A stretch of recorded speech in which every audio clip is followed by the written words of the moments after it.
Good morning. Today is November 11th, 2020. It's 8:28 a.m. My name is Lycan. Today we have one fuck of a show. Mr. Tucker Carlson coming on to Fox News, doing what he does best, spewing some bullshit. We're going to go over his election 2020 Here's What We Know So Far video. An absolutely incredible segment of fuckery, bullshit, and our job is to not let him get away with it, right? We can't keep getting away with it. No, we will, because the establishment lets him. So let's get into this. Let's get ready. Oh shit.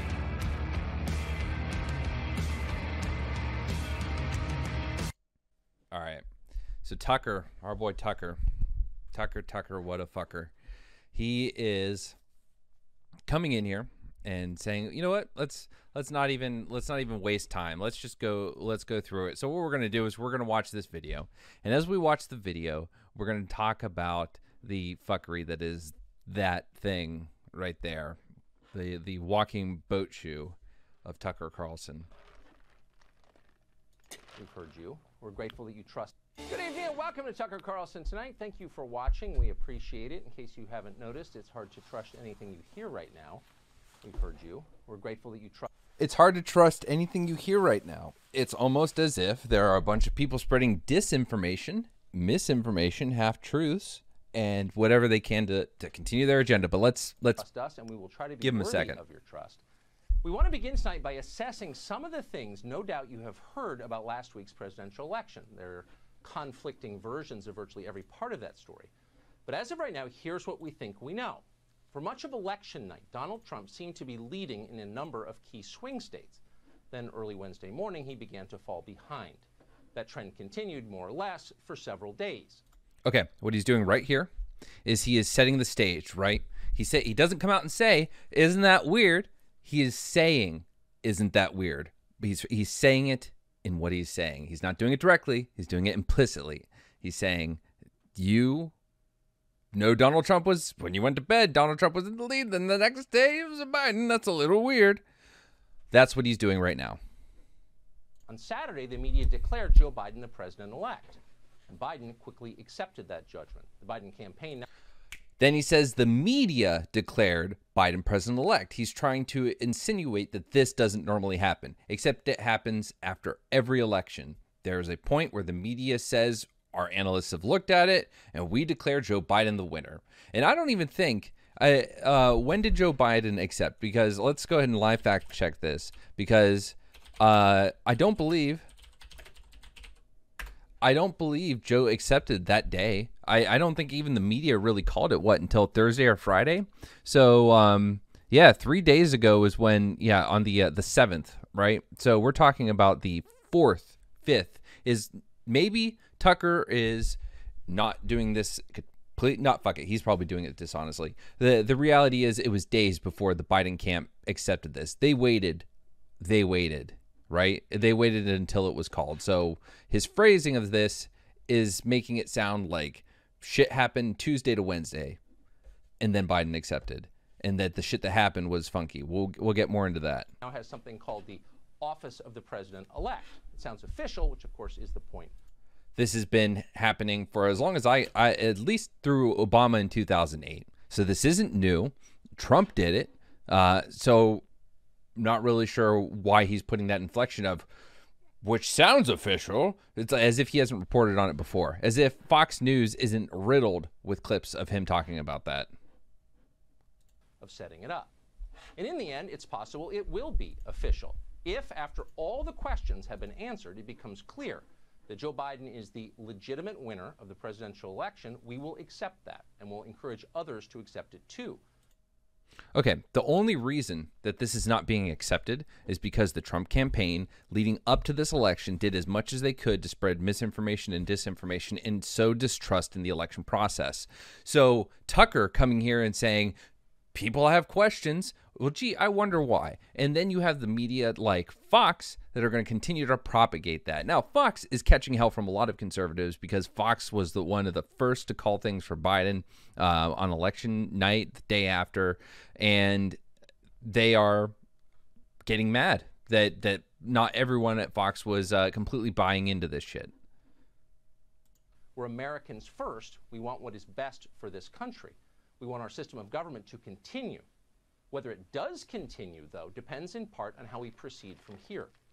As of tonight, tens of millions of Americans suspect this election was stolen from them.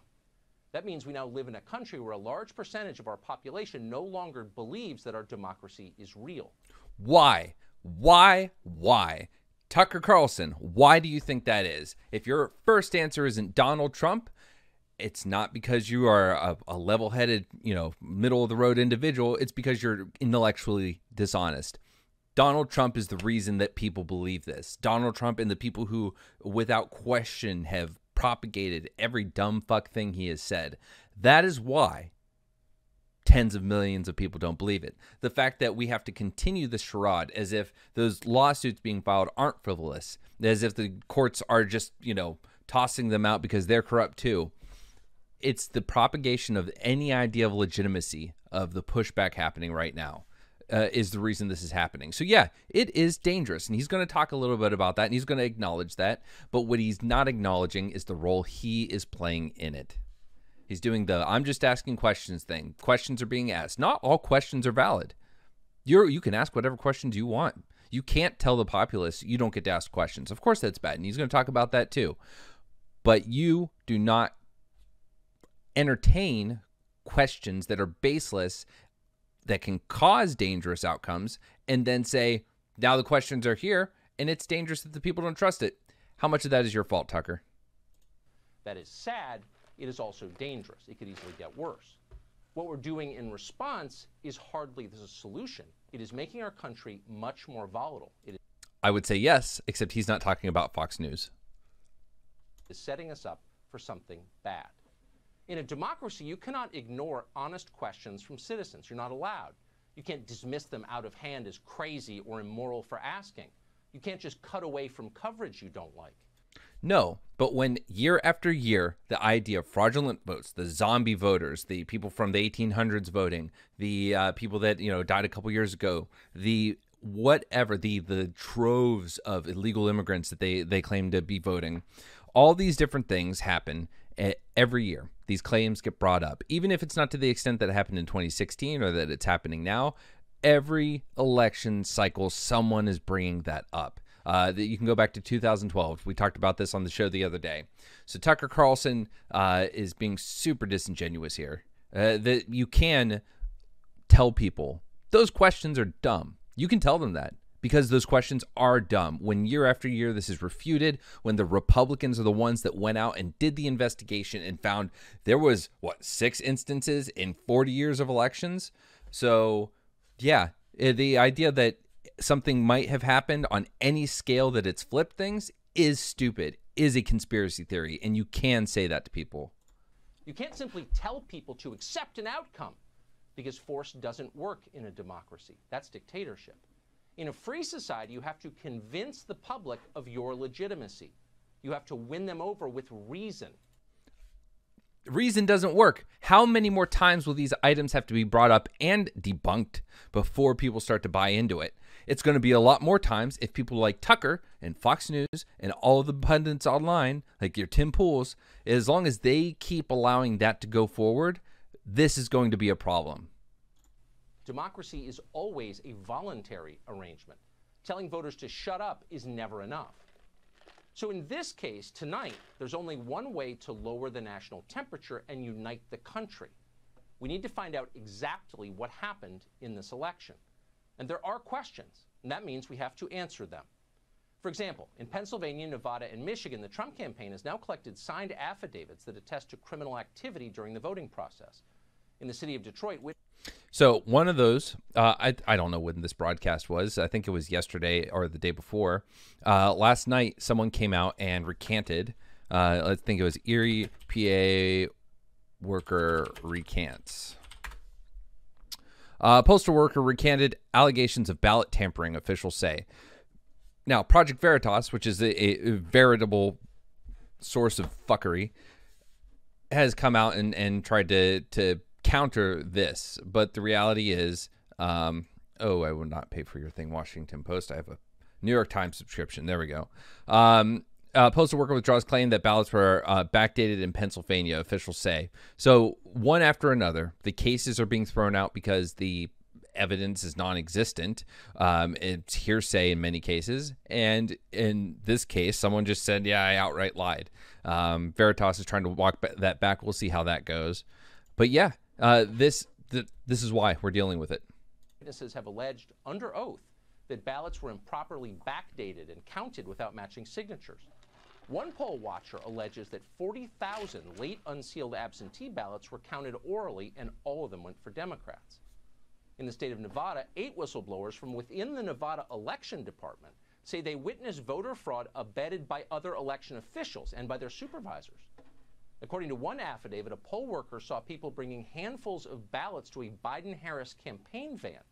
Those ballots were then filled out at the van, placed in return envelopes. Eventually, Biden supporters formed a wall to block outsiders from seeing what they were doing. Now, I want to be really clear. Any kind of significant allegation from an individual should be taken and looked at. Anything that comes off as credible, it should be investigated. Absolutely. And I tell you what, I think we might find a couple instances of people screwing up because that mistakes happen, right? But the idea that our election system is so screwed up that things are getting away en masse to an extent, which it's affecting the election, is not the case. But people keep trying to make it a case. Him airing these things right here, where you're supposed to say there are accusations being levied against this institution for this reason by this person, whatever. You can do that. You should do that. People should know, hey, people are coming forward and saying this. But the extent with which you continue on after that is the really important part. And what Fox and Tim Pool and the online pundits have all done is they have given credit to this idea that there is some major flaw in our election system, as if completely forgetting the 2016 report that said there is none, and suddenly everyone forgot how to do this. People might say, well, it was coronavirus. There were a bunch of mail-in ballots. People didn't know how to do them before. A lot of states have been doing mail-in well before this. So we'll continue on, but it's just going to be a lot of the same. If you stop here, you're giving the good piece of the information. If you continue, you're doing harm. And it's not because digging into it does harm. It's not because we want Joe Biden to win, so therefore, if you continue, you might hurt it. It's you're doing harm by doing exactly what you're deriding everyone else for doing, which is making tens of millions of people distrust our election system for no good reason. Meanwhile, according to voting records, people who were not even alive still somehow managed to vote on Tuesday. Zombie voters. In New York, we talked about this. Cast absentee ballots. On October 9th in Nevada, a man called Fred Stokes Onesie Jr. twosies all the time vote. with this. The only problem was Fred Stokes Jr. died 3 years ago at the age of 92. The Republican Party of Nevada says it is aware of hundreds of other potential cases of dead people casting ballots. In Pennsylvania, records show turnout from several people who were born in the 19th century. They apparently rose from their graves to vote. Now, all of that is real. We spent all weekend checking it. False claims of fraud can be every bit as destructive. What was the real part? What did they spend all the time checking? I've heard some people say that they show a name of a ballot or whatever, and then they show that here's that person's death certificate. Look at them from the 1800s, or here's their obituary from 10 years ago, something like that. You hear those, you see those, but one, names are very common. Two, show them. If you find this, show this. Don't just say it, because when they say checking, that's super vague. What do they mean they checked it? They checked that the claim was made? Okay, cool. Are they checking that the actual records match and that everything has done it and they've done the work and now this is a confirmed case of a fraudulent ballot? Again, if you do prove that, cool, present the evidence. Also, if this was happening on any scale where that could be investigated and proven, Rudy Giuliani'd be all over it. As the fraud itself. So we need to be careful and responsible, all of us. But what we just told you is true, and there's more of it. Just hours ago in the state of Georgia, an election official admitted that they will find illegal votes and double voters when they check the voter rolls. Let me be perfectly clear on another point. We are going to find that people did illegally vote. That's going to happen. There are going to be double voters. There are going to be people who did not have the qualifications of a registered voter to vote in this state. That will be found. Is it 10,353? Unlikely. But every election, as I've said, I think every day at this podium, is imperfect. Okay. Now, Tucker's going to deride that comment. But that comment is exactly what I said before, and that is exactly the case. You're going to find onesie-twosies. It's going to happen. But on any extensive level to which we should be fucking worried about, no. But here he is going to try to spin that to say, oh, so they're admitting it, and yet it's still happening, and people are still pushing back. We are going to find that people did illegally vote. That's going to happen. That is the official account, before even counting the votes, from a key swing state in the middle of a contested election. And of course, you can believe it because we've already found illegal voting. So much for those claims that voter fraud never happens. Of course it happens. They knew it happened when they told us it would never happen because they're liars. No. Voter fraud only happens in rare cases. 6 times were found, I think, again, instances of voter fraud. Instances of voter fraud. Voter fraud 2016 report.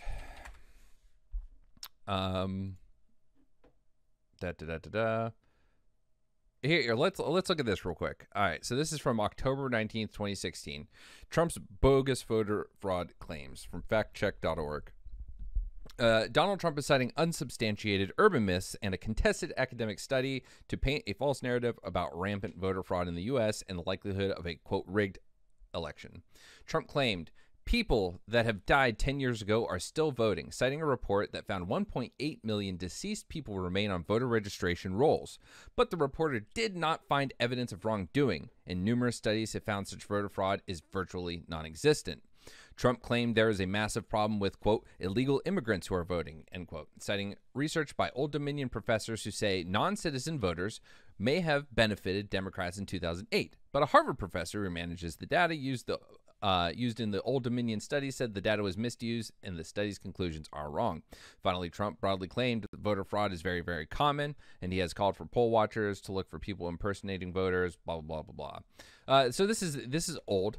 But this report goes into a discussion about dead people, and it explains why this dead people thing comes up. Yeah, dead people are on the voter rolls still. That is an issue that needs to be fixed, but it's not one that's affecting our election if people aren't counting those votes, and that's what's not happening.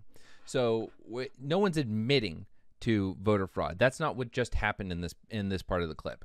He's not admitting to voter fraud. All he's saying is, yeah, there are small little mistakes that happen, but it's nothing to any great extent.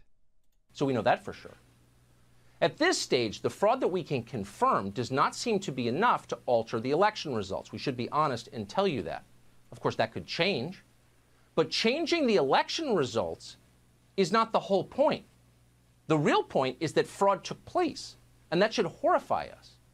If you want people to believe that our system is real, that our system is worth, say, joining the military and dying to protect, then you've got to get to the bottom of what just happened, and you've got to do it as quickly. Right there. That was an unnecessary comment to say that, such as joining the military and fighting to protect. Like that was such a conservative thing to do, right? Let's wave the bloody flag a little bit, right? Nothing substantial there. It's just an unnecessary little tidbit. Now, everyone does appeals to emotion, absolutely, but again, it's really gross to not only continue to sow this distrust, to propagate it and to contribute to it, but then to throw in the veterans like that. Come the fuck on. And responsibly as you can. You can't have fraud in an election because no one will believe in elections, and then things fall apart. But gathering facts is the last thing our media, our designated fact gatherers, seem to want to do. Instead, they're demanding that you shut up and accept Joe Biden. It's almost like they're saying, shut up and accept Joe Biden in the face of facts which they've gathered. In fact, I'm pretty sure that's exactly what's happened. The media has actually listened to the officials. They've listened to the reports.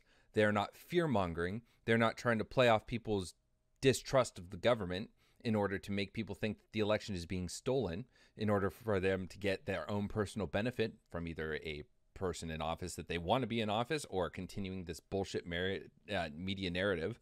Whatever the case may be, they've listened to the facts and they have told you maybe you should too. And I'm sorry that pisses you off. Period. That's their verdict. You must accept it. And if you don't accept it, they'll hurt you. In other words, no one in this country is going to set up a, quote, resistance to Joe Biden. They're going to make certain of that. Those resist stickers you remember? No, those are for Range Rovers only. I want to say, here's my olive branch to Tucker Carlson. I hated those resist stickers. I thought they were dumb. I thought they were used by super crazy anarchists or dumb shits who had no idea what war was like. I thought the idea of resist and the iconography that was going along with it, it was really misguided. And it was too early. And I will make this argument and I will die on this hill. I don't think anyone knew. Even with all the dumb shit he said and did, I don't think anyone knew Trump was going to be as bad as he was.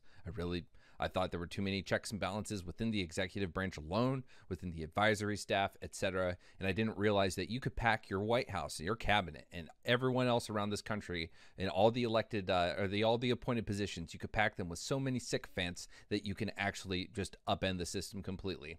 I don't think any of us really knew that was going to happen. So that's my olive branch to him, is that the resist stuff was really stupid at that point.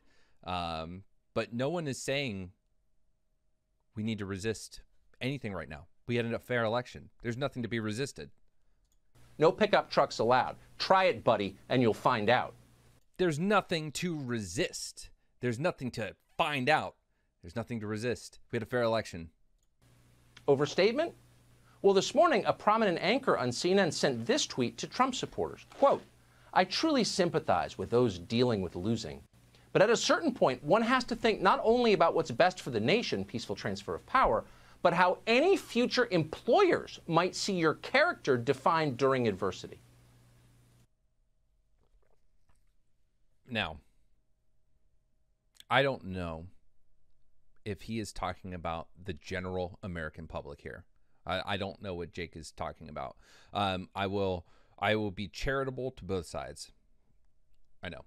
The first thing I'm going to say is that from Jake Tapper's side, maybe he's talking about the people from the White House staff that are going to need jobs. Maybe he's talking about federal workers that are involved with campaign workers. He's talking about people within the Trump administration. Maybe he's talking about media folks. That could be it. But to give credit to Tucker from where he's standing, and very understandably so, it does kind of sound like he's just saying any citizen that is speaking out of it against it ought to be worried about what the employer is going to see. And I personally have a problem with employers using social media to make judgment calls against their employees. So if that is what Jake meant by this, maybe I'd have to see if there's a follow-up tweet to that that kind of explains it. Got that? Your character is on trial here. Future employers, take note. In other words, accept Joe Biden now or you will never work again. Do what CNN tells you to do or good luck feeding your family. Did the Sicilian Mafia ever make threats that explicit? No, they didn't, because they knew the FBI was listening. But in this case, the FBI is on board. And so, of course, is the entire media establishment.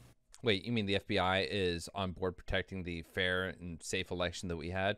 Damn the FBI, once again fucking with America. After Joe Biden claimed victory on Saturday, CNN released an ad commanding its viewers to accept Joe Biden as their lawful president and holy savior. If you don't let Joe Biden into your heart, there cannot be peace. Watch. Our trust has been broken in our leaders, in our institutions, even with some of our friends. And we are hurting.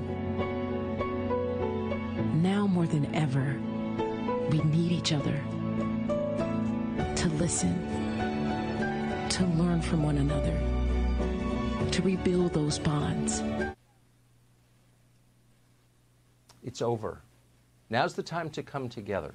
Now's the time for healing, or else. So what exactly? I'm sorry. Maybe I zoned the fuck out because I was looking at the Tapper tweet, but I heard nothing in there that said anything about indoctrinating the people of America that said you have to accept Joe fucking Biden. It says no, they're making an advertisement based on the existence of the fair elections that we had, the fact that Joe Biden is the winner of the election, has been declared the winner of the election, which again is traditionally done by the media. Elections have not been certified until a week or so after the election for years, right?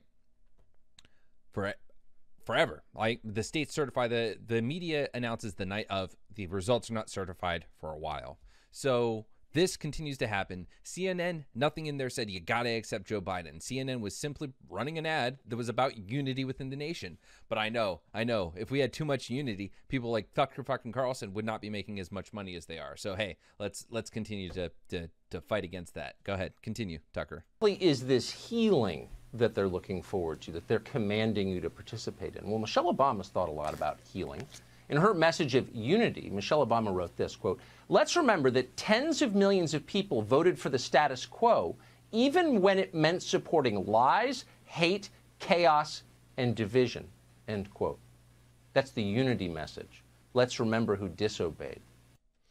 We've got a lot of work to do to reach out to these folks in the years ahead and connect with them on what unites us. Tucker stops his fucking quote at the end of division, and then he makes some flippant comment. But the reality is, when you look at the rest of the tweet, it is a message of unity. It's not about a list. It's not about condemning everyone who voted for them.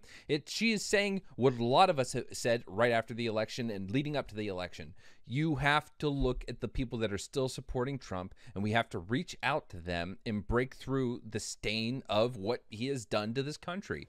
Trump has made it so that 70 million people voted for him, despite blatant lies that started day one with the crowds about his inauguration, and got worse and worse and worse, with making us look like fools on the global stage. There are too many problems that Donald Trump has caused. Internal turmoil on the national stage, that we need to find a way that doesn't just ostracize them and say, you guys are fucking wrong. That's a good message. That's the message we need.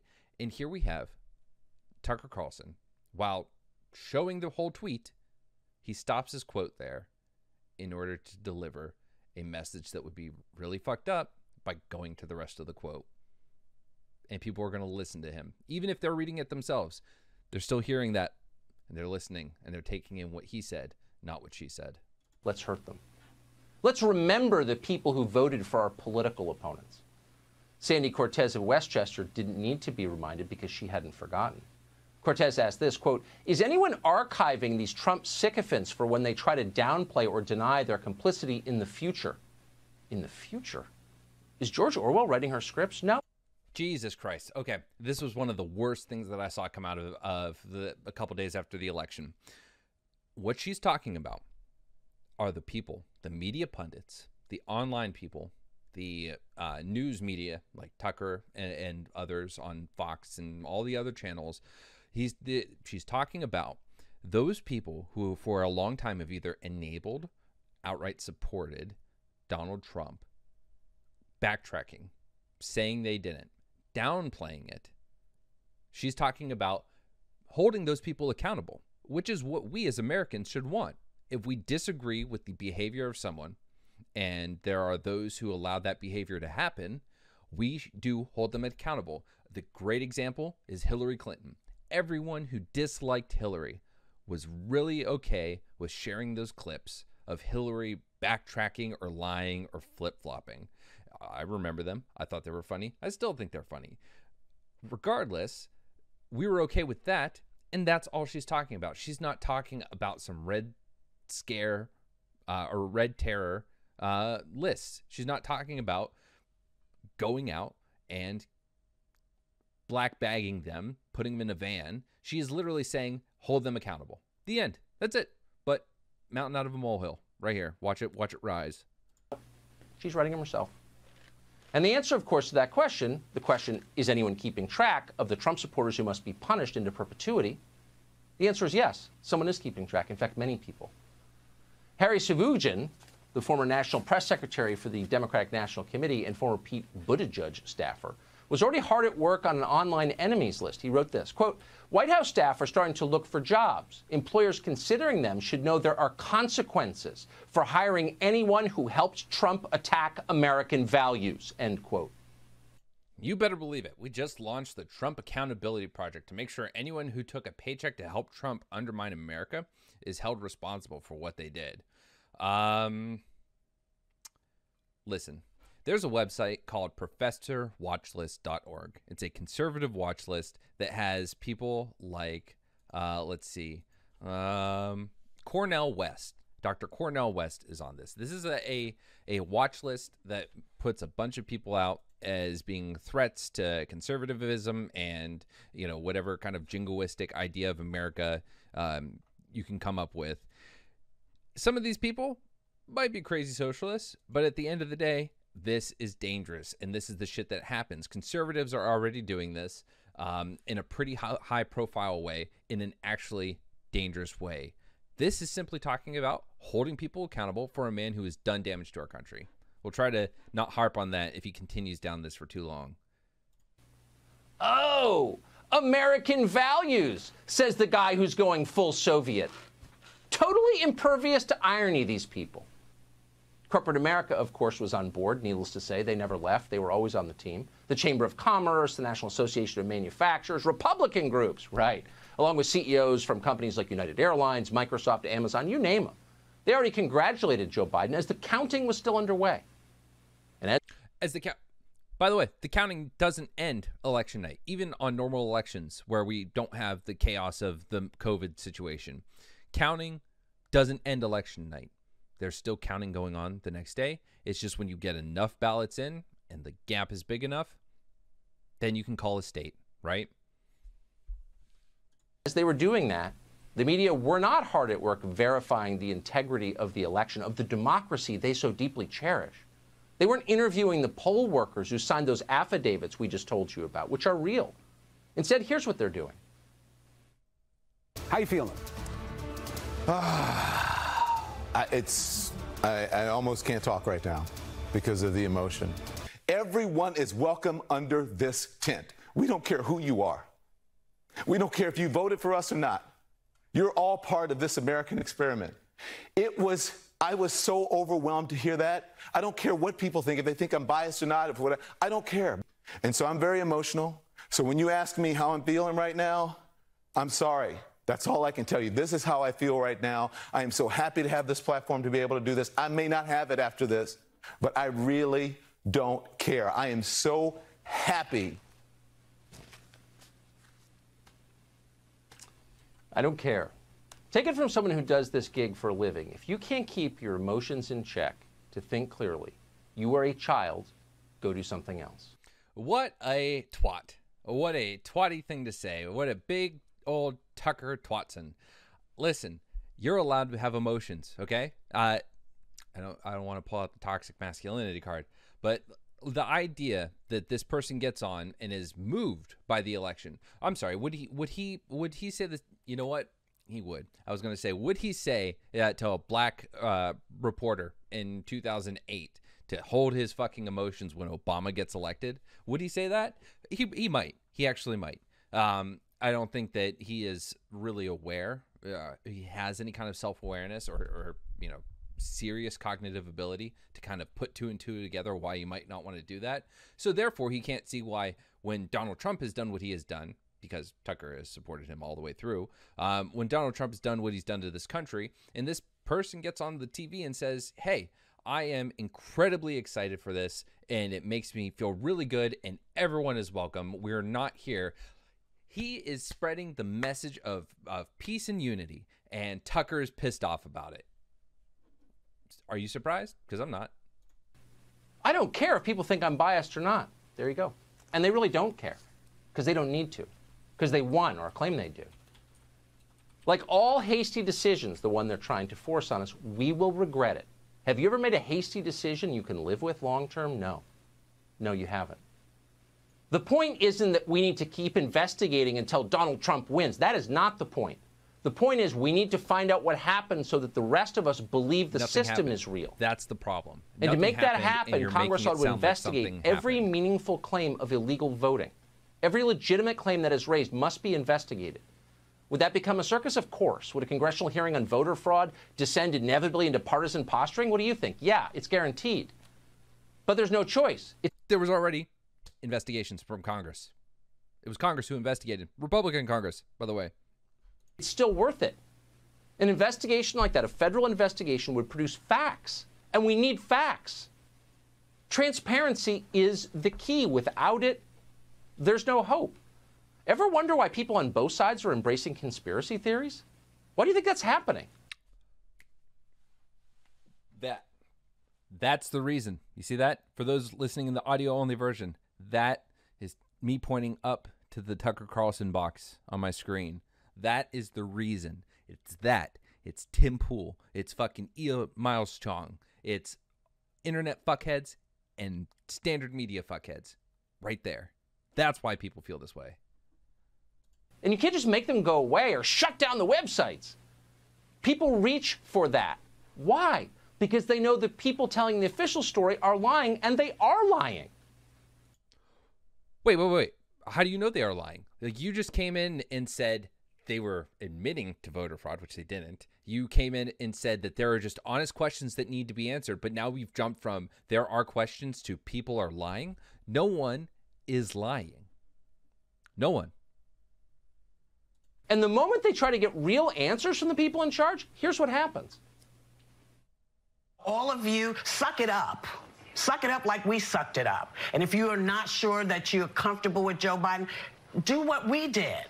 Find things and then take it to the law. And if the law says it's something to look at it. But from now on, suck it up. Grow the pear for him that he can't grow for himself. Because this is ridiculous. You're not sure that he won. You bringing into question all these Americans who voted legally, came out and stood and voted. How dare you question it? Yes, Whoopi gets it. Whoopi gets it. Whoopi, not only did she just say suck it up, she then said, if there is something, bring it to the law and have them determine if this is legitimate and look into it. But otherwise, the election happened. It happened right. Accept the results. What more do you want? Because it sounds like if Tucker is going to push back, which if you look at that face, that's the face of pushback. When you push back on that, what grounds are you doing that on? Other than, hey, I'm sorry, I don't think you're giving enough deference to these conspiracy theories. Let's watch.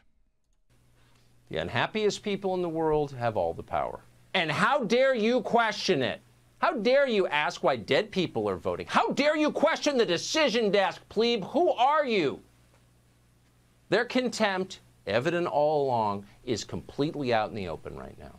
If you won't admit that Joe Biden is the president, even though votes are still being counted, guess what you are? And you saw this coming, ladies and gentlemen. You're a racist. More white people voted for Donald Trump in 2020 than they did in 2016. So the reckoning that we're experiencing as a nation, at least to my mind, shows us that race, selfishness, greed continue to threaten the very life of our republic. Oh, of course. So before he even goes into this, I will say I don't like the narrative that all 70 million people that voted for Donald Trump are racist, or even that most are. I think that people don't realize, like, some just are party hardcore, hardline. It doesn't matter what Democrats in office, they're going to vote Republican. There are a lot of Democrats that do the same thing. When it comes to all the other issues, like there are some people that are just too proud and don't want to admit they were wrong in 2016, voted again. And then there are people that just, they have their own problems, but not everyone is socially aware. Not everyone is as, quote, woke as the people online, for instance, the people that are going to be listening to the show, the people tuned in live right now. Like, but the majority of the people watching this are aware of politics on a greater level than your average American. So to ascribe immediate racist, sexist undertones is to show your ignorance of the political process and why people vote the way they vote at the end of the day. Now, does that mean that race isn't a problem, that race isn't a factor, that that social issues aren't a factor? No, not at all. Not at all. But, and do I think that Tucker's going to go into that in any kind of meaningful way? Not at all. I think we're going to have problems with what he says too. But the reality is that it does damage, and is not true to say that 70 million racists, sexist, homophobes, etc., voted for Donald Trump. Of course. Racism, says the Princeton professor. Of course. Not a surprise. That's always the answer when they want to force you to be quiet. The question is there a shelf life on this? How long do the people in charge think they can continue making the same play again and again and again? How long can the most privileged people in our society, the Princeton professor, berate those beneath them into silence from their perches on cable news? They probably imagine they can do it forever, but they're wrong. It can't last. Nothing this grotesque goes on forever. At some point, it will end. We hope the system won't explode at that point, but that's where we're going. So what's the solution? How do we... So again, he continues to foment this idea in people that are watching this show that there are people being silenced when they're not. Also, I want to take a moment to real quick talk about this tweet from Jake Tapper. So remember, about 5-10 minutes ago, he brings up this Tapper tweet that says, "I truly sympathize with those dealing with losing. It's not easy, but at a certain point, one has to think not only about what's best for the nation, peaceful transfer of power, but how any future employers might see your character defined during adversity." And in the follow-up tweet, which, hey, I turned out I was right. He was talking about people working professionally within the campaign system. He says, "I mean, I don't expect the ride or die crew to listen to me, but," quote, "so it says here on your resume that you drove a sex offender to testify at Four Seasons Total Landscaping north of the Tacony-Palmyra Bridge." And then someone calls him out. This is Chris Vickery, and says, "Jake, this is an understandable take and perhaps even wise words for many impressionable types, but it's not a healthy take. It's not an ideal take. In the best future society, the lawful political actions taken in private life will not be accessible nor relevant to employment." Again, a sentiment that I charitably offered to Mr. Carlson, and then Tapper responds, "I agree with that 100%, but read the next tweet in the thread. I'm talking about professional actions that go well beyond reasonable legal challenges or actions or due diligence and into the land of the wild and the unhinged." He's not talking about Trump voters. He's not talking about Trump supporters. He's not talking about people saying, hey, if there's an issue, look into it. He's talking about the political activists and operators within the politosphere. That's all. How do we fix it? How do we bring the country together? How do we calm things down? How do we make an America you want to live in? And the only answer, the only solution is honesty. Let's all stop lying. Lying about everything that matters, every day of our lives. That's what we're doing now. Have you noticed? How many times did you lie today because you had to? Let's repeal our national dishonesty mandate. It's a law never codified, but still ruthlessly enforced. And tell the truth instead. That's our only hope. Tell the truth about everything. Declassify the documents. Note the obvious right in front of you. Get to the bottom of it all. Why shouldn't we do that? What we're doing now clearly isn't working. Enforced lying is making everyone paranoid and crazy. Truth cannot be worse than what we're living through now. One of the first things that we should be honest about is that the worst forms of election tampering took place far from polling sites. It wasn't votes from dead people. Those are bad. But they weren't the worst thing. The worst thing was more obvious than that. The worst thing was Silicon Valley. The tech monopolies spent the final weeks of the presidential election suppressing the voices of Trump supporters. There we go. Okay, here we're finally getting into it. He is going to start talking about all of the fact-checking that was done live leading up to the election and during the election. And he's going to act surprised. He's going to go Pikachu face, surprise Pikachu face.jpg, because these people were making baseless claims about election fraud. And I really want him to talk about mail-in ballots so we can rip him apart on that too. But he's going to talk about how people were fact-checked. If you make an unsubstantiated claim on a massive platform that is going to reach millions of people, it is the responsible thing to do for that platform to look at that and say, hey, you are phrasing something in a way that is dangerous, or you are saying something that is outright either disproven or highly contested to the point that you spreading it this way and people ingesting it as truth is going to cause harm. And we're going to stop that by putting a warning up. The end. I don't think they really deleted anything. They just put warnings up.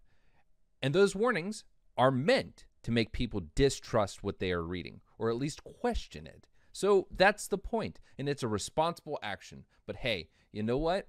If they were doing this to people on the left and that someone on the left was making an irresponsible claim, I would be equally happy that it was being fact-checked. And hiding damaging information about his opponent, Joe Biden. That happened. We saw it firsthand. We experienced it. You may have too. In August, Facebook banned the pro-Trump Super PAC Committee to Defend the President from buying any campaign advertising. What? What election has that happened in? None. Just a few weeks ago, as you well... I'm sorry, where the fuck has Tucker Carlson been? Has he not seen the different hearings we've had about the role that Facebook played in the election? Does he not remember that post-2016 election fiasco? Does he not remember the hearings in Congress? Does he not remember the huge discussion over the way that social media was able to affect us? Not just the Russian bot farms or troll farms, but just in general, the way that misinformation was allowed to be spread over Facebook, over Twitter. So Facebook had some responsibility, and to my understanding, didn't just stop conservatives from doing this. It was all political ads. And they said that they were going to do this. This was warned well before the election that Facebook was going to stop doing this. Period. End of story. And that's the fact. Well, no, the New York Post published true and accurate details of the Biden family's lucrative overseas influence peddling operation, which was real, which Joe Biden knew about. Facebook, in turn, limited the distribution of this article, and Twitter blocked people from posting. In other words, they censored it. They kept people from knowing about it. And on what basis? Nothing in those articles was untrue, but they censored it anyway, along with any content that was critical of lockdowns and mandatory mask wearing. Okay, I'm sorry. No, they didn't just stop people from criticizing the masks. Masks and lockdowns were crucial, are crucial to maintaining some semblance of order when it comes to the coronavirus, to keep people healthy and safe, right? So yeah, spreading the idea that these masks aren't good, or that the lockdown is some sort of government way to fuck you and keep you controlled and to keep their thumb on you, to oppress you, which is really popular to say, that the government is getting down on you for having a difference of opinion. All those ideas are dangerous and make it harder for the government to protect the American people. So yeah, there's a good reason to limit those things, especially if someone's saying, I don't need masks. Look, these masks don't work. I've seen many posts like that flagged on Instagram, taken down off Instagram, or covered up and said, this is bullshit. And that's a good thing, because if masks are, which they are, scientifically shown to reduce the damage of coronavirus to our society, and yet you have people propagating the idea that you shouldn't be wearing them, yeah, those messages should be censored. Period. End of story. As far as the emails, the Biden emails thing, I don't even know what to say. Like the Biden emails were nothing. No one really gave a shit outside of conservative conspiracy circles. No one gave a shit. It didn't affect the election. There was nothing damning there. No proof of anything. All speculation. And yet they're really upset that it was fact-checked. That ideas that tangentially ran with any bit that came from the laptop. The fact that I don't even think it's been validated that the laptop actually exists or belonged to Hunter Biden. I take it at the idea that it does. And even then, all it does is show that homeboy likes to party. Maybe they're just mad. Mad because they didn't get to party too. Why? Because Biden supported those. There are many threads to this. There's overwhelming evidence it happens. We'll just pick one piece. A report from Breitbart. They took a lot of time to look into what Google was doing to them. They found that Google suppressed its stories about Joe Biden in the middle of 2020 through Election Day. Suppressed them. Quote, clicks and impressions to Breitbart News from Joe Biden Google searches displayed a healthy pattern of activity until the middle of 2020 when they suddenly flatlined. The plunge first occurred after a major update to Google's search algorithm in May 2020. Ask anybody in digital news. Do searches for the names of candidates decline as we get closer to the election? No, probably not. In fact, they accelerate. But not if Google is censoring you, which is what they were doing. I don't think there has been. Let's validate this before we even make a claim. So we're going to ask the Google machine, which is ironic. Has Google ever censored election or censored search results for candidates? Now, to my conservative-minded viewers, Breitbart is very often disingenuous and dishonest, and they have a slant. That's no secret. Even if you think they're relatively truthful, they have a slant. So let's take that into consideration. Oh man! So when you search this, conservatives say Google and Facebook censor them. Oh man, Washington Post. Am I gonna have to subscribe to you? Here's the fear background. Is that what that says? All right. We're not going to go into that right now. I would want to have that more in depth, so we'll put that in our backlog to go over on another stream. We're going to look into these claims that Google has done some censoring, but that's been talked about before. It's always accused. It's like an episode of House of Cards. It's not happening though. None of this is normal. It doesn't matter how often or how emphatically CNN encourages it, tells you it's fine, tells you it's necessary to suppress disinformation. It's totally wrong and it's crazy. Democracy cannot survive tampering like that. The Biden campaign knows exactly what happened. They know exactly the degree to which they benefited from it. And that's why they're rewarding their co-conspirators in big tech with even more power. Biden apparently has already hired Jessica Hertz, that's Facebook's former Associate General Counsel, as well as Cynthia Hogan, the former Apple Vice President for Government Affairs. Oh, kind of an inside game? Yeah. Or two people that understand the current landscape and will be incredibly valuable. That sounds like it to me, but hey, let's go with the, globalist conspiracies. Reportedly, Biden has also considered naming Eric Schmidt, the former top executive at Google and a big Biden donor, to his technology industry task force in the White House. This is not a matter of rewarding your supporters. It's much bigger than that, and it's of deep concern to every American. If we're going to have free and fair elections going forward, and we must, then we have to end Silicon Valley's total control over information. It's the first thing we must do. We can't have free and fair elections without doing that. If voters aren't allowed to learn critical facts about political candidates before they vote, you can't have a democracy. And of course, that's why they're doing it. And then at some point, we need to understand what happened to the polls. The polls this year were profoundly wrong. They're pretending otherwise now. They were fine. They weren't fine. They're lying to you when they tell you they were fine.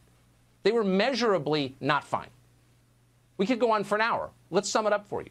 Pollsters told us Republicans would lose seats in the House last week. They gained seats in the House. They told us Joe Biden would crush Donald Trump in the general election. He didn't. We're not alleging some formal conspiracy between pollsters, by the way, just so you know. We don't think they all went out to dinner together and rigged it. We assume that many pollsters made honest mistakes. So here's the thing. If the red wave that went against the blue wave hadn't happened, the polls were right. What the polls didn't account for was the amount of voter turnout that would exist for Donald Trump. Joe Biden still now holds the record for the most votes of any candidate ever received, right? Understandable, though, we didn't see the conservative turnout or the Trump turnout being as big as it was. Predictions weren't off, though, about the left turnout at all. So yeah, sure, we thought we were going to dominate way more. It just turned out that they were a little off when it came to who was going to turn out. But that doesn't mean the polls were dead wrong. And I think that winning the election by 4 million votes and a pretty hefty number of electoral college votes, I think he won pretty handily. Some of them are good people. On the other hand, and this is irrefutably true, nearly all of their mistakes helped Joe Biden. The final Real Clear Politics polling average had Joe Biden up 7.2% in the national popular vote. The final Quinnipiac poll said he was up 11%. Biden's current lead comes in at just over 3%. Those are big errors. Quinnipiac's polls weren't just wrong nationally. They were wrong all over the country. And bad polling has an effect, a big effect, at many levels. Here are a couple. In South Carolina, for example, Quinnipiac released 3 separate polls that showed Lindsey Graham was tied with the Democrat challenging him, a man called Jamie Harrison. On the basis of that... All right, so a little bit of fact-checking. Let's see. All right, so this is an article from CNBC, just going over the key points. Democrats are set to keep their House majority, but appear likely to lose seats in the 2020 election, according to NBC News projections. A handful of Democrats who flipped Republican seats in 2018 lost on Election Day. 32 House races are still uncalled. Election forecasters considered Democrats likely to pick up House seats coming into the election. Okay, so let's see. Democrats will keep their House majority in the next Congress, according to NBC News. So this was after the election. This was from the 5th. But after a series of rough early returns from the 2020 election, the party will likely have fewer seats in January. NBC estimates Democrats will hold 226 seats, while Republicans, blah, blah, blah, blah, blah. Going over some old election stuff. And let's see. I think this is confirming that Hunter was right. That it was predicted that the Dems would lose seats. So we'll add that to the list as well, and we'll go a little deeper into that just to kind of see exactly where the polls were right and were wrong. But pretty quickly after the polls went down, or after the election and things were called and additional votes were counted, it was shown that the polls weren't off about Dem turnout and weren't off about the results of the election on the presidential side.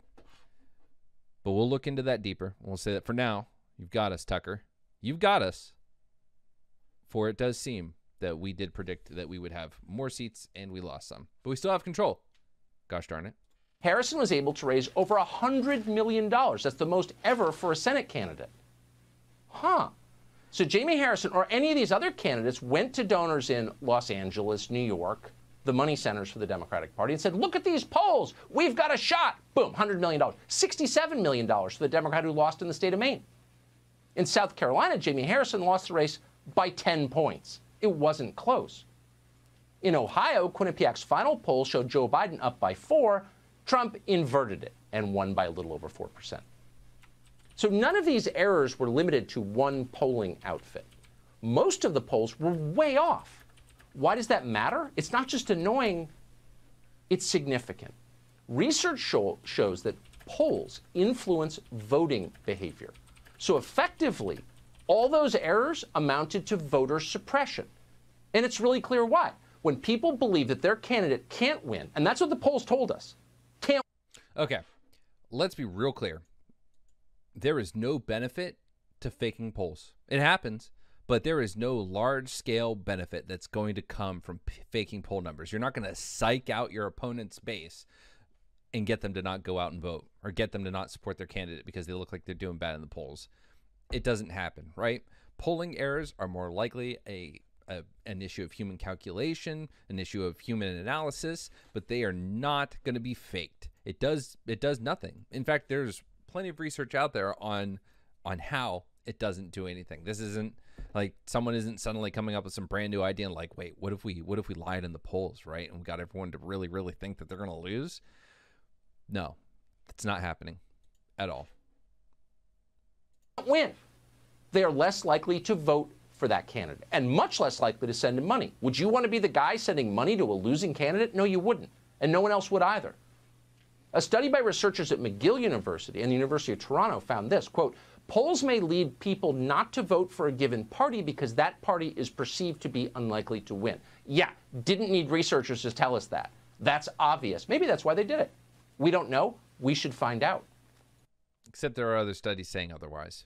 And if pulling this from a anecdotal, but from someone who is an advisor to Biden, who I've talked to about polling data, they have said, I've asked, why wouldn't you just lie on the polls and try to spook your opponent? And they said, it doesn't actually help. It doesn't really do anything. So I'm going to trust the people that work with that data and the studies I've seen on it. This isn't the case. And finally, another massive source of election interference that we should get to the bottom of came from our public health authorities and the politicians who run some of our biggest cities. This unfolded over months. We chronicled it in detail on this show. We'll continue to. But the bottom line is they leveraged the coronavirus pandemic to move votes. They certainly leveraged the pandemic to change the way we vote in ways they knew would benefit them. They're almost willing to admit that now. In New York, the governor there, Andrew Cuomo, announced that politicians would be, quote, taking a new tone on coronavirus now that Joe Biden is the president-elect. In other words, the great orange emergency has passed now, and it's party time. Watch thousands of Joe Biden supporters, including Chuck Schumer himself, gather side by side, literally sharing wine bottles in the streets. Suddenly, the deadly epidemic scares them not at all. Now we take Georgia, and then we take... You know, it's real funny. It is so funny seeing these people not criticize Trump for holding these massive rallies, and yet are getting pissed off that people are out in the streets, you know, doing whatever. See, the thing is this. No one is officially organizing. No one big within the Biden campaign is officially organizing any kind of celebrations, right? There was no speech in the park like in 2008 with Obama. That's not happening. These are individuals going out of their own volition. And yet we ought to be criticizing Donald Trump, who goes out and organizes all these rallies leading up to the election during the height of this pandemic, the pandemic that is getting worse and worse with record-breaking cases, and yet he still went out and pounded out those rallies with a bunch of people attending, right? And yet this is also the organization that made fun of Joe Biden for not having those rallies, for not having those big crowds. And yet here they are. The dissonance, selective reasoning when it comes to all this shit is mind-blowing, infuriating, and a little bit funny. Looking up the polls. So real quick, before we continue with that crock of shit, I went back to the poll thing, and I'm looking up to see, you know, why people might lie. So I'm on a polling site. This is the pewresearch.org. And let's see, do people lie to pollsters?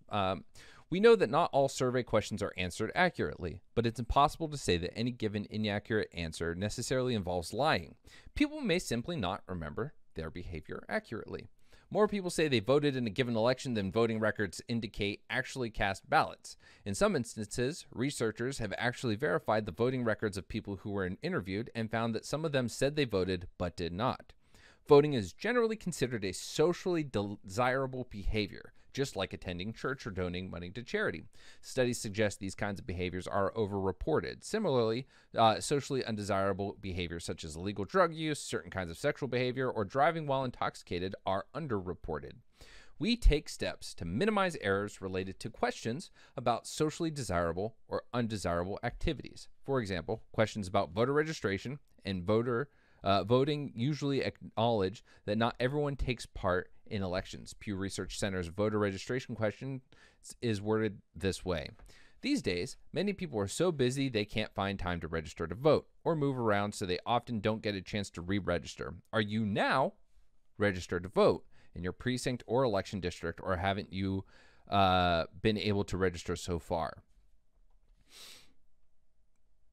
That pretty succinctly talks about the efforts that pollsters take to get accurate results from these people. Now, whether or not those people are lying en masse, whatever, I think that would be a very hard thing to prove. Also, when it comes to collecting of data, there's a question on here about ethics and the behavior. So that's the other thing we would look at, right? So if we're uncertain, say, that people would lie, that's one thing. You would have to get so many people that are selected for polling to lie. It would be very hard to coordinate. It would be very difficult. So what we need to look at then is the ethics that these pollsters employ. Pew Research being one of the major ones. Let's go ahead and read their answer on this question. Do pollsters have a code of ethics? If so, what is in that code? The major professional organizations of survey researchers have very clear codes of ethics for their members. These codes cover the responsibilities of pollsters with respect to the treatment of respondents, their relationship with the clients, and their responsibilities to the public when reporting polls. Most of Pew Research Center's pollsters belong to the American Association for Public Opinion Research and subscribe to AAPOR's code. Some good examples of pollsters' code of ethics include the American Association for Public Opinion Research and the Council of American Survey Research Organizations. And then they also have their ethics. I'll link this in chat. This will also be in the description of the video. And it's something that needs to be thought about when considering what about the accuracy of these polls. Now, I did make the claim earlier that people seeing the poll data would not be affected on any major scale. I have to substantiate that claim a little more, so feel free to hold my feet to that fire, and we'll try to cover that in the next show. But nonetheless, I stand by the idea that the polls are accurate and not done, or accurately executed in a way that is intellectually honest and without any serious agenda when it comes to the desire to lie or not. It seems that is just completely unreasonable that anyone would go out and fabricate poll data, unless, of course, it was an extremely biased organization. But a lot of the polls were predicting the same things. Let us continue with Tucker. Yeah! I'm sorry, can you repeat that, Mr. Schumer? Now we take Georgia, and then we change America. Yeah, and then we change America. We could go on tonight about what happened in last week's election, and in future shows, you know that we will. But for now, let's... So here's the other thing. Donald Trump's whole message up to 2016 was Make America Great Again, talking about broad, sweeping changes, undoing the damages that Obama has done, the wars that we had been in for 15 years up to that point. It was all about change. Why mock that statement? The idea that someone believes that America needs some changing after a Republican office, that's unacceptable. Sum it up. Here's the point. We don't know how many votes were stolen on Tuesday night. We don't know anything about the software that many say was rigged. We don't know. We ought to find out. But here's what we do know. On a larger level, at the highest levels, actually. No, I'll hold off. Our system isn't what we thought it was. It's not as fair as it should be. Not even close. Sorry, hate to say that. It's the milk bottles at the fair. They knew you were coming. They laughed at you when you left. We wish that wasn't true, but it is true. And you are not crazy for knowing it. You're right. After the break, Victor Davis Hanson joins us. All right. So that was Tucker doing Tucker things. Yikes. We need to hold our pundits accountable. These people get on the news and they espouse questions as if they're just asking questions. It's something that was very much popularized by Glenn Beck when I was younger. These people come on and they present these ideas and they say they're just asking questions. But here's the problem. They're not just asking questions. They are asking questions in a way that gets people thinking about them as if they were stated as fact. And that is dangerous. That is a problem. And so what's really dangerous is when we're talking about the elections. One of the things that make America actually great are our elections, and the fact that we have proven time and time again that we are capable of having fair, honest, open elections, choosing our leader, and continuing forward. But when these people come out and they demonstrate their lack of care or their extreme bias towards a certain side and are completely willing to give credence to conspiracy theories and to unsubstantiated claims is a problem. And the problem we have as a society is not holding them accountable, not holding them responsible. So yes, let's take a leaf out of Alexandria Ocasio-Cortez's book and let's document this. Be aware of the people like Tucker Carlson, the Tim Pools, that come on and they are dishonest, or they spread something as if they're just asking questions, and then when it's proven to be false, see how little they backtrack. Let's jump back to Benghazi. When Benghazi happened, and I was one of those people, I was mad. I was angry. I was pissed that it was only Fox News talking about Benghazi. I was wrong. And when the Benghazi report, the, again, Republican Benghazi report, came back and found nothing, Fox News didn't say shit.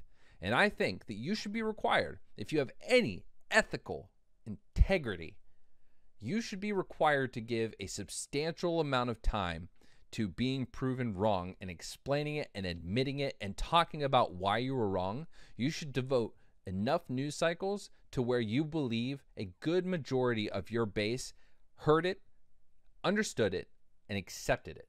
If you don't do that, you're irresponsibly using your platform. 100%. And I think there should be some sort of essence to our media where that is an expectation, because I don't support significant government oversight for things like this. I don't support the government coming in and analyzing everything and saying, you're going to get fined for this, you're going to get fined for that. I want a media that can create the narrative that they want to share with people, but I want them to do it honestly. Because there are going to be issues where there are legitimate sides to take. There are legitimate sides to take on both ends. There can be differing opinions, but it's not the difference between a human right and removing that human right. It's a difference between sowing dissent that doesn't need to exist, right? There are going to be things that there are split issues on, and there are going to be things that are not. I don't want the government to be the one that decides it. It's the people. Just like the people are the ones that are truly in charge and that do have more power than they ever realize when it comes to holding the government accountable. It's the same for the media. It's the same for the media. You want to go look at an echo chamber, go look at the Tim Pool subreddit. Look at the cognitive dissonance between reality and what happens in that subreddit. Look at what he does on Twitter that fosters that kind of mentality within that subreddit. And you see the cycle. You see how it comes to be. And if you go in there and you present an idea. So someone came in, there was a post yesterday where that was about the election, and it said something about data saying otherwise, except the person provided no data. And when someone come in and said, can we get some data? You said there would be data. There was a little attention given to it, but nothing crazy. But then when someone responded to that and said, this is how this subreddit operates, they don't provide data, the subreddit loses their mind because you have pushed against the idea that Tim Pool has presented himself as an objective journalist who presents nothing but truth. He's one of the few truth tellers on the internet, and he has created a legion of followers that believe that anything within that ecosystem that is questioned is bad. Do not allow yourselves to be complicit in that. Do not allow yourselves to participate in that. Question your government authorities. Question your media authorities. When you can look at a video like this, now we did a little bit of spot checking and fact checking. Some even with the AOC tweet, was it, or the Michelle Obama tweet? He stopped at the moment that made his point valid. Think for yourself. Question authority. And that's it for that segment. So, jump into the New York Times, and of course, because we're having this absurd discussion, it's right on the top. So we're going to go ahead and we're going to discuss this article. We're going to read it over. It says, the Times called officials in every state, no evidence of voter fraud. Consider me a surprised Pikachu right now. The president and his allies have baselessly claimed that rampant voter fraud stole victory from him. Officials contacted by the Times said that there were no irregularities that affected the outcome. Philadelphia. Election officials in dozens of states representing both political parties said that there was no evidence that fraud or other irregularities played a role in the outcome of the presidential race, amounting to a forceful rebuke of President Trump's portrait of a fraudulent election. No shock here. Over the last several days, the president president, members of his administration, congressional Republicans, and right-wing allies have put forth the false claim that the election was stolen from Mr. Trump and have refused to accept results as showed Joseph R. Biden Jr. as the winner. But top election officials across the country said in interviews and statements that the process had been a remarkable success despite record turnout and the complications of a dangerous pandemic. Quote, "There's a great human capacity for inventing things that aren't true about the elections," said Frank LaRose, a Republican who serves as Ohio's Secretary of State. "Conspiracy theories and rumors and all those things run rampant. For some reason, elections breed that type of mythology." Steve Simon, a Democrat who is Minnesota's Secretary of State, said, "I don't know of a single case where someone argued that a vote counted when it shouldn't have or didn't count when it should. There was no fraud." Kansas did not experience any widespread systematic issues with voter fraud, intimidation, irregularities, or voting problems, a spokeswoman for Scott Schwab, the Republican Secretary of State in Kansas, said in an email Tuesday. "We are very pleased with how the election has gone up to this point. This is a great moment to stop and say that conservatives are accepting the election results where they had people win and they had people lose. That's where they're protesting. Biggest case is Donald Trump." But it's really weird that while in Michigan, whereas something like in Detroit, where there's a 70% black population, the conservatives showed up to say, stop the count. But in Arizona, where Donald Trump was losing, they showed up to say, count the votes at the same time. Food for thought. The New York Times contacted the offices of the top election officials in every state on Monday and Tuesday to ask whether they suspected or had evidence of illegal voting. Officials in 45 states responded directly to the Times. For 4 of the remaining states, the Times spoke to other statewide officials or found public comments from secretaries of state. None reported any major voting issues. Again, this is me talking. One of the issues is whether or not a fraudulent vote ends up counted. And there are a lot of safeguards in place to prevent that. So when you hear these stories, again, about a bunch of ballots being sent to people that were not registered to vote or that didn't request a ballot, it doesn't matter. It doesn't matter if they were sent 100,000 ballots. At the end of the day, if only 999,999 get thrown out, that's the election working properly. And that's what happens.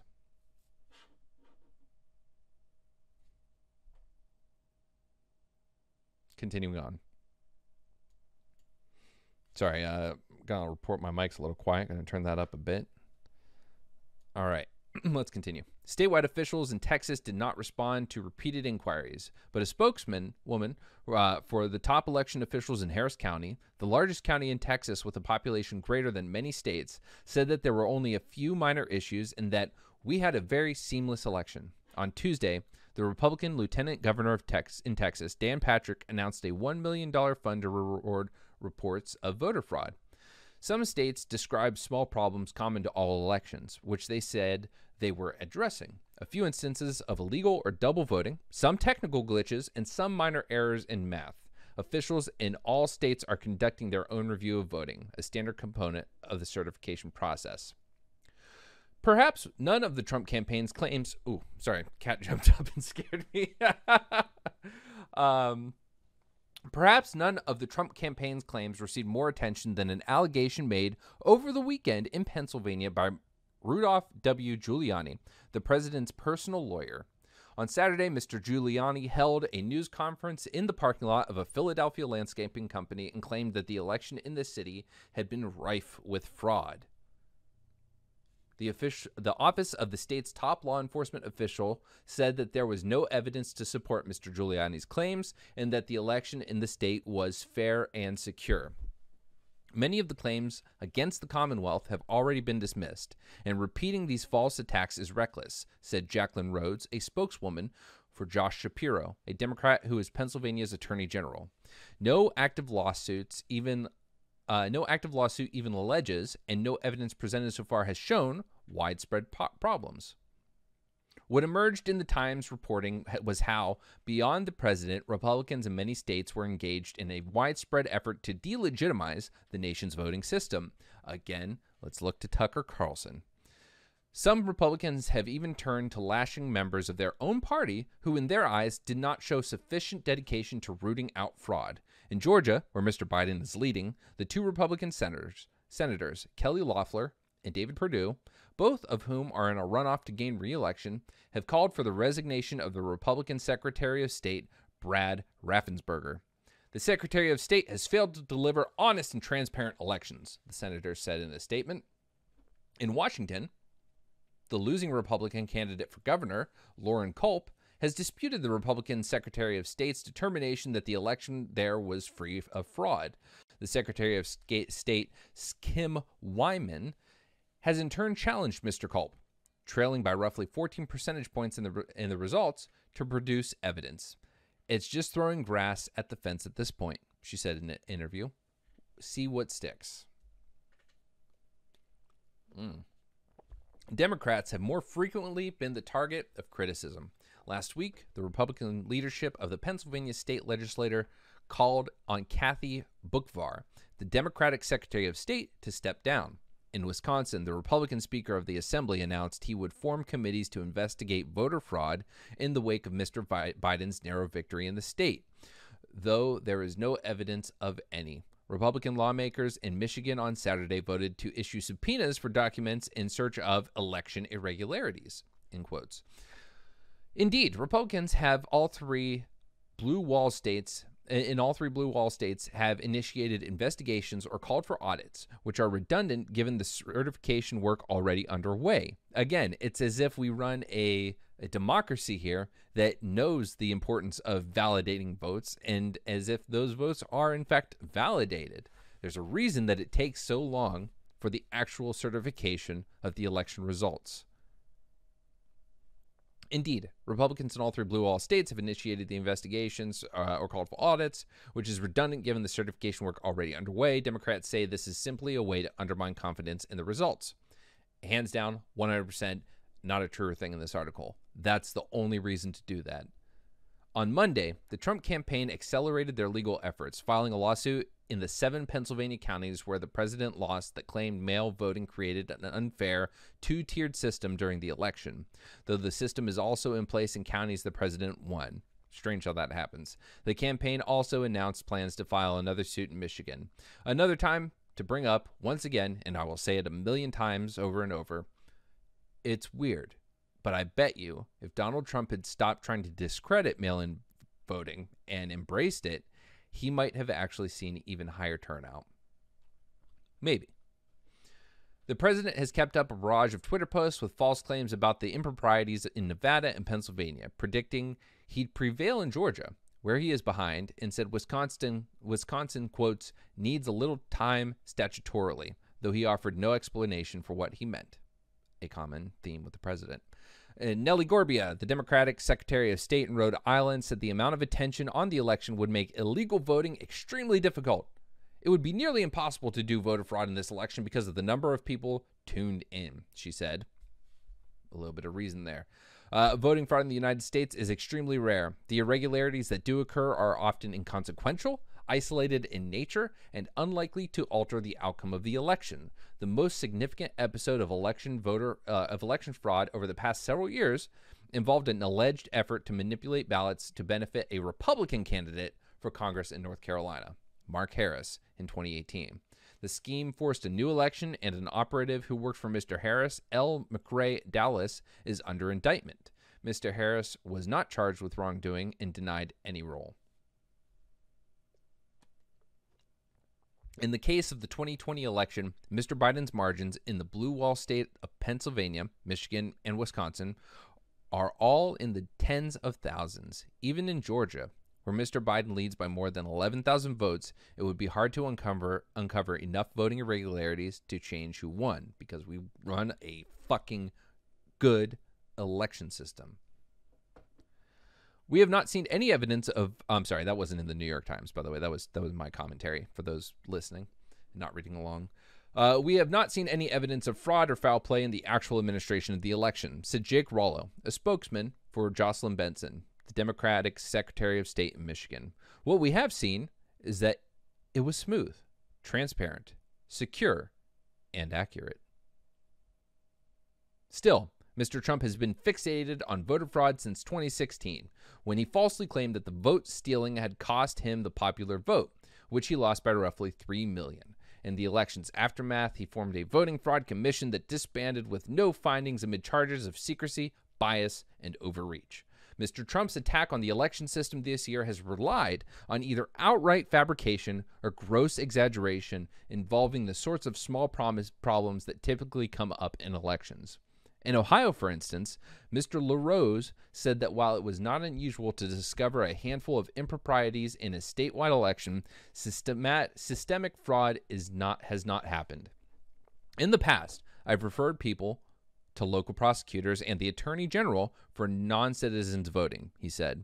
It's like tens or dozens of people, not hundreds. There's no acceptable level of voter fraud, and we take every one of those cases seriously.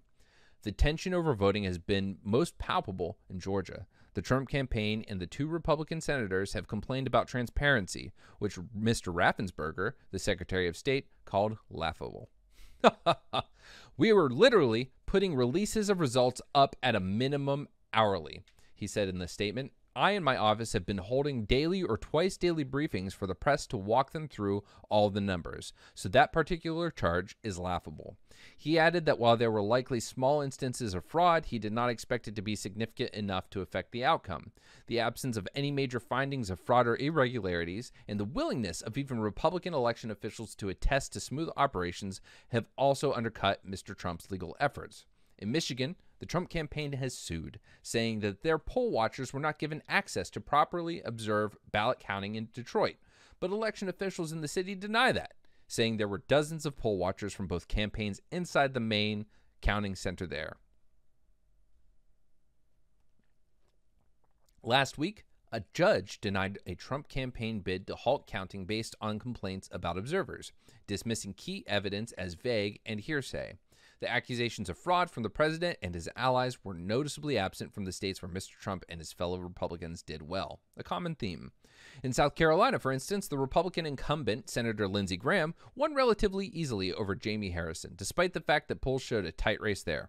The South Carolina Election Board Chairman John W. Wells said late Monday, I have not heard of any substantive allegations of fraud in the state, though he added he would await a final determination in the certification and protest process. Asked if Mr. Graham was concerned about the results in his state, a spokesman said the senator has discussed states where the margins are close, but invited South Carolina voters to step forward with any evidence of fraud or irregularities. Mr. Graham, a close ally of Mr. Trump, has taken up the president's cause. He asked the Department of Justice to investigate claims made in an affidavit the Trump campaign shared with him from a postal service worker in Erie, PA. The worker made allegations of impropriety at the local postal branch based largely on a conversation he said he overheard. Late Tuesday, the credibility of the affidavit came into question after the House Oversight Committee reported on Twitter that the worker recanted his story in discussions with the Postal Service's Office of the Inspector General. The worker later denied he recanted in an online video. We talked about that earlier during the Tucker Carlson segment. One of the secretaries of state who did not respond to requests for comments about the election in his state was Corey Stapleton of Montana, an outgoing Republican. But Mr. Stapleton did post a message implicitly addressing the president's ongoing fraud claims. I have supported you, Mr. President, he wrote, at real Donald Trump, accomplished some incredible things during your time in office, but that time is over now. Tip your hat, bite your lip, and congratulate Joe Biden. Michael Wines. Oh, and then that's the end of the article. Sorry, I was about Michael Wines, Mike Baker, Julia McDonnell, Nieto Del Rio, and Will Wright contributed reporting. Wow. So this is a song and dance we're going to have to do for a while. There are going to be people continuing to say that there were issues with the election, that there were problems, that there was fraud. But as we've seen time and time again, it's going to continue to be an accusation made that is continuously debunked and disproven. all that said, that wraps up the political side of the show for today. Untitled Morning Show, as it will continue to be called. And you can catch us on youtube.com/LikeandGTV. You can follow me on Twitter @LikeandGTV as well. I don't really have a Boomer Facebook page or anything like that. So those are the two best platforms. And of course, if you are following on Twitch or would like to see the show live, twitch.tv/LikeandGTV. And you can go ahead and check it out.